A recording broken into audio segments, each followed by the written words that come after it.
دلوقتي يا اخواتي هنعرض الفيديو. الفايز الاول كده، اول واحد من ال20 فاضل 19. ابو مليكه بيضحي. اسعد، مين فايز الاول يا سعد؟ هنعلن عن اول فايز في مسابقه ال 20 كيلو بنات. كده لسه فاضل 19. بتطبق الشروط بقى هنا على اليوتيوب. بتكون عامل اشتراك على القناه اول شهر.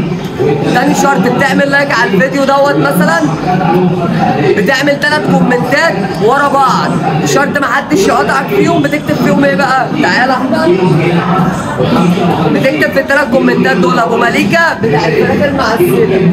بختار كومنت وبنزله على التيك توك باسم الاكونت اللي فاز معانا. اسم صفحه التيك توك اسمها ابو مليكه، بتاع ابو مليكه. بس تكتب ابو مليكه صفحه التيك توك بتظهر لك. عامل مسابقه 20 كيلو بانيه. كل يوم بقى واحد بيفوز بيكسب كيلو بانيه من عندنا. عاملها ل 20 فرد بامر الله. اللي مش متابعني بيعمل اشتراك في القناه. كل يوم مسابقه، كل يوم واحد بيكسب بامر الله. كل يوم بنعمل عروض هنا عندنا في المكان. بعمل عروض على الوراك، وبعمل عروض على الفراخ، وبعمل عروض على البانيه. بعمل خصم على الفراخ. بعمل عرض وراك 5 كيلو على بعض ببقى مريح لك سعرهم شويه. بعمل عرض على البانيه 2 كيلو بانيه بيبقى غير السعر طبعا اللي ماشي ايه في السوق. وطبعا جوده الحاجه اهم حاجه. اظن الناس اللي بتنورنا بتقول الكلام ده. يعني في توفير، في توفير ياما. الله يوسع عليك. ابو مليكه بيقول لك بتاع الفراخ المعسله بيعمل عروض موفره.